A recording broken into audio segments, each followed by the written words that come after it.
Língua Portuguesa. Leitura. Livro C. Lição 3. Aula 2. Olá, bem-vindos! Então, maçã com tabule? Será que combina? Alguém sonhou com as deusas que estavam brigando pela maçã?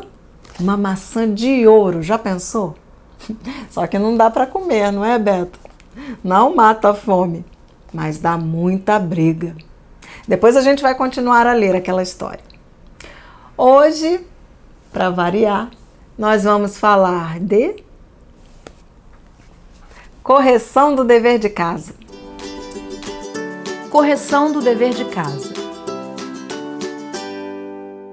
Comida! Receita, instruções, modo de fazer, ingredientes, essas coisas. Essas coisas. Mas já pensou se ninguém cuidar dessas coisas? Ninguém vender na feira? Ninguém comprar os alimentos? Ninguém preparar o almoço? Ah, é importante mesmo. Não tinha pensado nisso. Hoje nós temos muita coisa para conversar sobre esse texto. E nós sabemos que receitas são cheias de ordens. Misture, tempere, sirva. Treinaram bem os verbos? Vamos ver na página 36. Na parte de baixo tem um imperativo. Verbo dar. Dá, dê, demos, dai, deem. Vou repetir. Verbo dar. Dá, dê, demos, dai, deem. Verbo querer. Quer, queira, queiramos, querei, queiram. Quer, queira, queiramos, querei, queiram. Verbo rir. Ri, ria, riamos, ride, riam. Ri, ria, riamos, ride, riam. Seguir. Segue, siga, sigamos, segui, sigam. Segue, siga, sigamos, segui, sigam. Agora eu vou falar de novo um pouco mais devagar. Dar. Dá, dê, demos, dai, deem. Querer. Quer, queira, queiramos, querei, queiram. Rir. Ri, ria, riamos, ride, riam. Seguir. Segue, siga, sigamos, segui, sigam. Vamos começar pelos nossos verbos? Vamos ler juntos agora? Dá, dê, demos, dai, deem. Quer, queira, queiramos, querei, queiram. Ri, ria, riamos, ride, riam. Siga, sigamos, segui, sigam para a página 26. Vamos voltar aqui, página 26. Vocês já leram a primeira parte em casa, não foi mesmo? Vamos ler comigo? Livros abertos? Almoço. Maria Estela Libânio Cristo. Quem é essa Maria Estela? A autora! Eu vi que são dois, essa Estela e um tal de Beto. Isso mesmo. Nós já sabemos ler essas referências, não é? Primeiro vem o sobrenome, depois o nome. Aqui está escrito Cristo, Maria Estela Libânio. A palavra Maria está abreviada, só M-A pontinho. O nome dela é Maria Estela Libânio Cristo. Como é? O H? Isso mesmo. Você observou muito bem. Esse nome se escreve diferente. Maria Estela Libânio Cristo. Stella, Estela. Stella sem o E, com 2 L's. Só pode ser do tal latim. É isso mesmo, Beto. Stella é uma palavra escrita em latim. Stella, Estela. Em latim se escreve com S no início e 2 L's e se fala Stella. Em português, escrevemos Estela com a letra E e um L e falamos Estela. Escola, escola. Essas palavras vocês conhecem, não é mesmo? Escola. Em latim é com S e ainda tem o H. Nossa língua portuguesa veio do latim. Por isso temos muitas palavras parecidas. E mesmo sem saber latim, a gente consegue ler o nome da Maria Estela, não é mesmo? E esse Frei Beto é meu parente? Ele deve ser muito bom. Se é Beto, é bom. Esse Frei Beto se escreve com 2 T's. O seu nome se escreve com apenas um T. Frei Beto é um frade, um frei, um religioso. Frei Beto é o nome religioso, mas ele também é escritor. Ele escreveu mais de 70 livros. Tem livros para adultos, tem livros para crianças. Beto, Cristo, religioso, tudo junto, não é, professora? E tem mais coisa que vai junto. Eu pesquisei e encontrei. O nome do Frei Beto é Carlos Alberto Libânio Cristo. Carlos Alberto Libânio Cristo. Ele é filho, sabe de quem? Da Maria Estela. Mãe e filho escreveram juntos esse livro. Já entendi. Ela faz as receitas e ele só escreve. Isso também eu pesquisei. Maria Estela é culinarista, uma especialista em culinária, mas também é escritora. Vejam quanta coisa nós aprendemos sobre esses dois, não é mesmo? Mas vamos ao nosso almoço. Já acabou a aula, professora? Não, Beto, ao nosso texto, almoço. Texto escrito por Maria Estela Libânio Cristo e Frei Beto. Tabule. Tabule. Epa, que palavra é essa? Vocês pesquisaram? O que vocês aprenderam sobre essa palavra? Eu tenho uma vizinha que trabalha num restaurante. Ela me disse que é um restaurante libanês. Lá, eles só cozinham e servem comida árabe. E tabule é uma salada árabe. Ela falou que é muito gostosa. É o prato que mais vende no restaurante. Boa pesquisa, Alfa! Foi logo na fonte, em quem conhece sabe fazer. É isso mesmo. Tabule é uma salada de origem árabe. E o que é árabe? Libanês, árabe.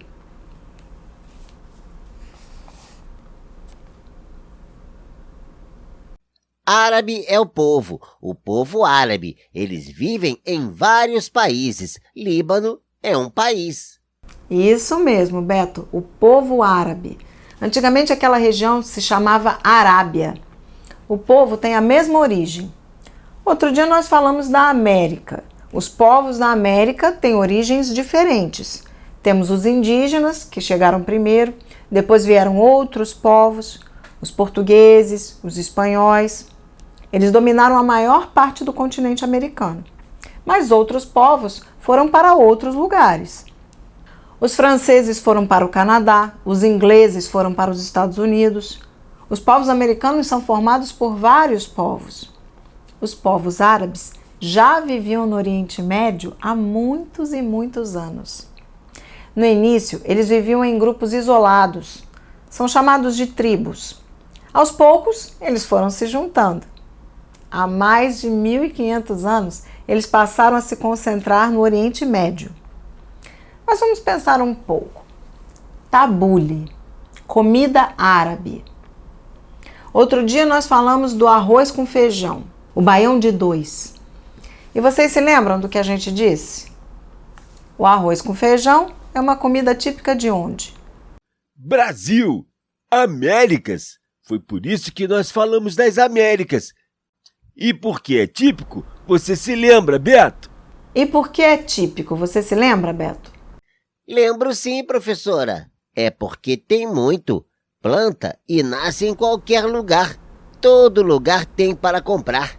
E por que será que o tabule não é uma comida típica do Brasil, mas é uma comida típica das Arábias, dos países árabes? Você já entendeu onde eu quero chegar? Cada povo tem seus hábitos, as comidas mais típicas. E por que umas comidas são mais típicas em um lugar do que em outro? Como é? Isso mesmo. São comidas feitas com os produtos que eles encontram no lugar. Os produtos mais comuns, mais fáceis de obter. E muitas vezes os mais baratos. Por isso eles se tornam típicos. Muita gente come, pode comprar. É isso que significa comida típica. Vamos ler o nosso texto? Vamos conhecer os ingredientes do tabule? Será que esses ingredientes existem no Brasil? Trigo, tomate, cebola, limão, salsa, cebolinha verde, sal, azeite, alface. Vocês conhecem todos esses produtos? Já ouviram falar? Já comeram? Isso mesmo. Todos esses ingredientes existem no Brasil também. Mas essa mistura, essa salada, foram os árabes que inventaram. Agora eu vou fazer uma pergunta. Eu sei que vocês já leram o texto em casa, mas eu vou perguntar assim mesmo, porque vale a pena pensar nisso. Essa comida, a gente come crua ou cozida? Cru, é uma salada. Mas tem salada com coisas cozidas. Eu já comi salada de batata. Mais uma vez, os dois têm razão. Mas observem, vocês já comeram pão? Claro, não é? E de que é feito o pão? Isso mesmo, farinha, farinha de trigo. E o tabule? Isso mesmo, farinha de trigo, mas é outro tipo de farinha de trigo. O pão nós comemos cru? Eca, nem pensar. Pão a gente come assado. Dá um cheiro bom na padaria na hora que assa. Eu nunca ouvi falar de pão cru. Já ouvi falar de muita coisa que as pessoas comem cru, mas pão nunca ouvi, nem bolo. Bolo também é feito de farinha. Pois é. Aqui temos uma salada, mas ainda não lemos o modo de preparo. Amanhã nós vamos ler e vamos ter certeza se é trigo cru ou trigo cozido. Vocês já imaginaram quanta coisa é preciso saber para cozinhar? Isso precisa cozinhar? Isso pode comer cru? Faz mal? Cozinhar durante quanto tempo? Mistura antes ou cozinha depois? E já pensou em fazer um livro sobre culinária? Conhecer todas as receitas? Fazer cada uma para ver se dá certo? Anotar as instruções? E reparem mais uma coisa. O livro se chama Fogãozinho, Culinária Infantil em Histórias. Existe fogãozinho? Só de brinquedo, mas a receita é de verdade, não é? Mas a receita é de verdade, não é? Claro que é. Será que todas as receitas do livro não precisam cozinhar de verdade? O que você acha? Se você fizer um livro para crianças, você vai colocar receitas que vão ao fogo? Que cozinham no fogão? Que assam no forno? Já pensou nisso? Agora vamos à página 36. Aqui na parte de cima. Leia depressa. Presente, modo indicativo. Fazer. Eu faço, tu fazes, ele faz. Nós fazemos, vós fazeis, eles fazem. Medir. Eu meço, tu medes, ele mede. Nós medimos, vós medis, eles medem. Pedir. Eu peço, tu pedes, ele pede. Nós pedimos, vós pedis, eles pedem. Ouvir. Eu ouço, tu ouves, ele ouve. Nós ouvimos, vós ouvis, eles ouvem. Eu faço. Eu faço as receitas. Eu meço a quantidade de trigo. Eu peço para ele me passar a colher de sal. Eu ouço o barulho da faca picando a cebolinha. Faço, meço, peço, ouço. Todos os verbos no presente, agora. Eu faço, eu meço, eu peço, eu ouço. Eu fazer tabule, eu colocar uma colher de sal. Esquisito, né? Viu como é importante saber conjugar os verbos? Escolher o tempo adequado para dizer o que queremos? Eu faço. Faça. Imperativo. Vamos ler juntos? Eu faço, tu fazes, ele faz. Nós fazemos, vós fazeis, eles fazem. Agora sem ler. Vamos juntos? Bem depressa?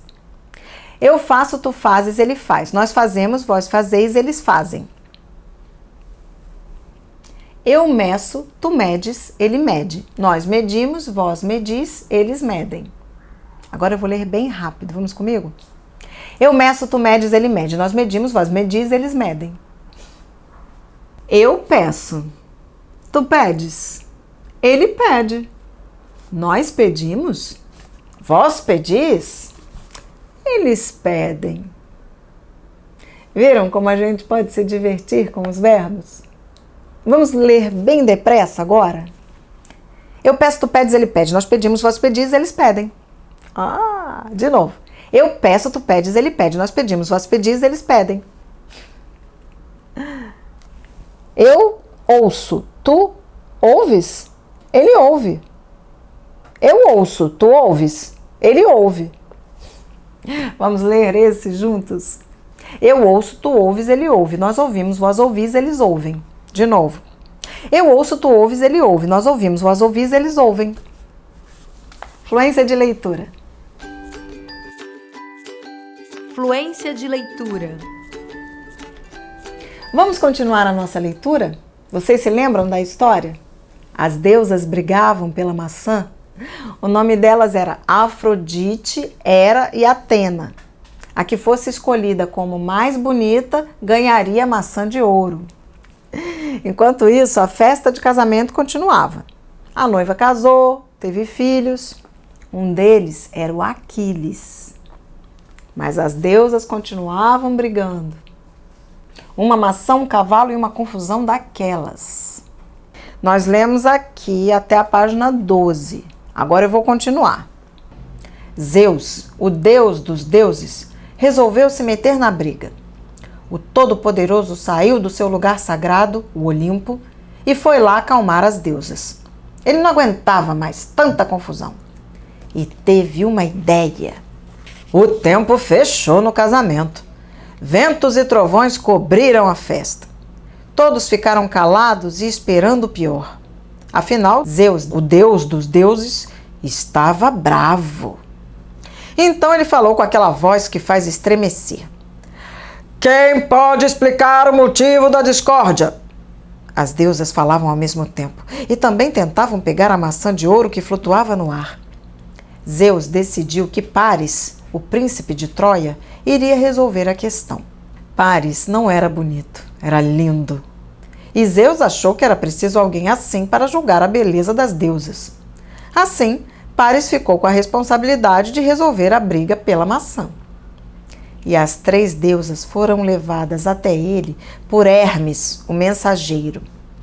Hermes podia voar porque tinha asas nos pés.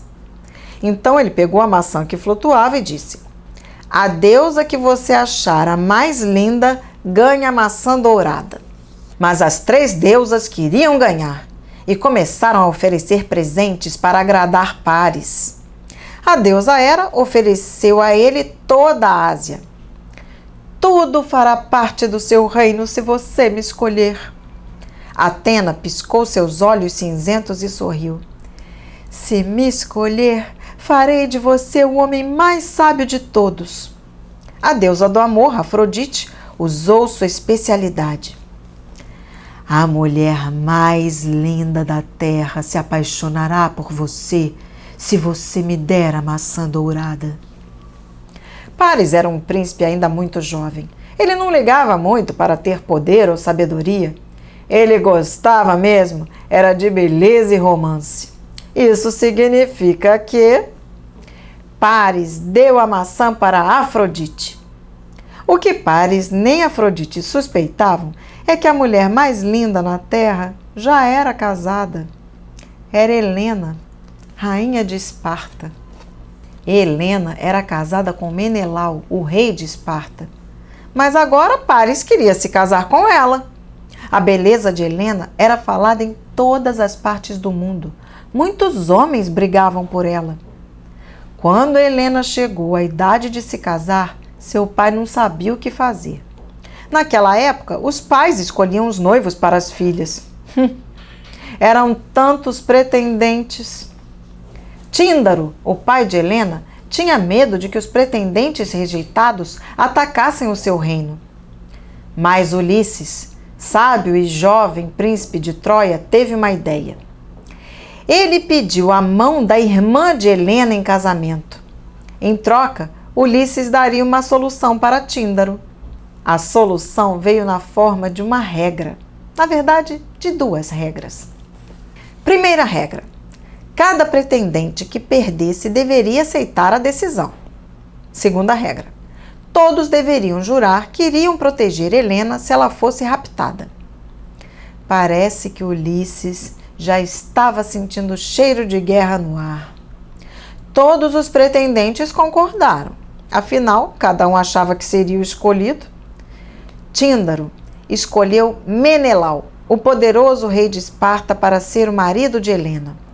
E todos os pretendentes partiram sem brigar. E agora? O que vai acontecer? Quem será escolhida como a mulher mais linda do mundo? E vai haver guerra por causa disso? Um belo dia, Paris visitou Esparta.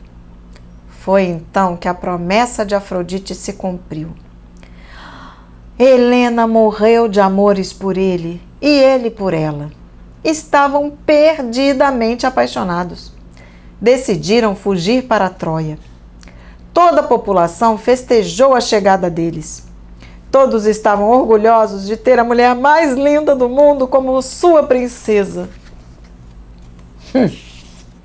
Mas Menelau não ia deixar por isso mesmo.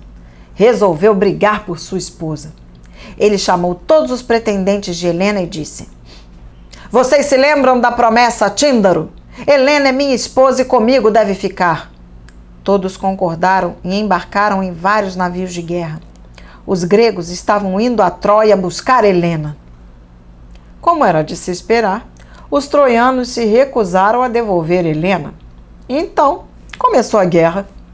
De um lado os gregos, de outro os troianos. Ninguém concordava com ninguém.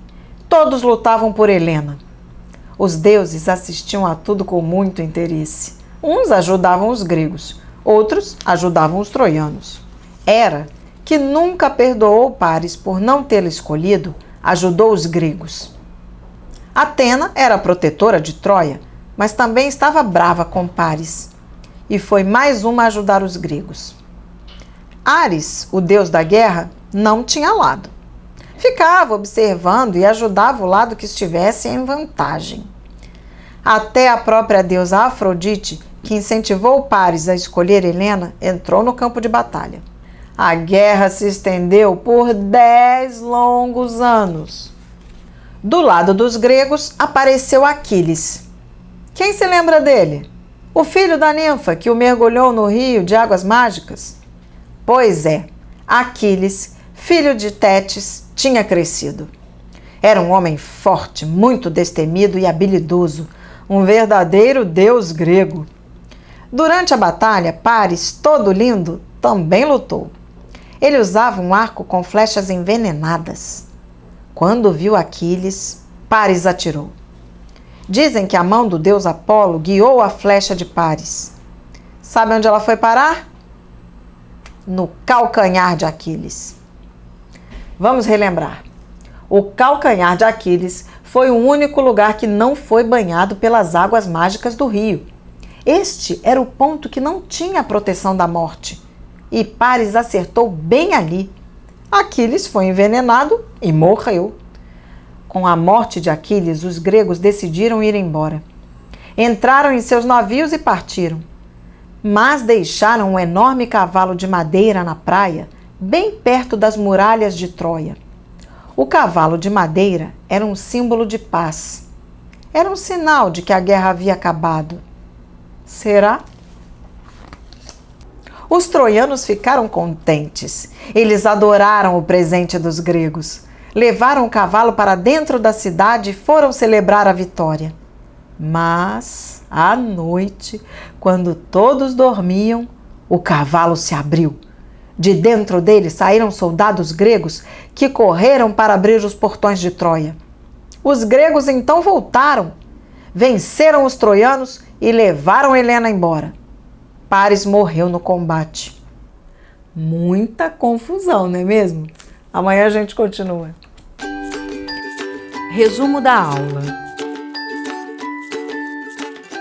Hoje nós aprendemos duas coisas importantes. Vocês se lembram quais foram? Mais de duas? É verdade. Mas aprendemos duas coisas mais importantes. A primeira foi a respeito dos pratos típicos. O que é um prato típico? Porque os pratos se tornam típicos num lugar e não no outro. Também aprendemos que para cozinhar é preciso saber muita coisa, ter muitos conhecimentos e ter muito cuidado com o fogão e com o forno.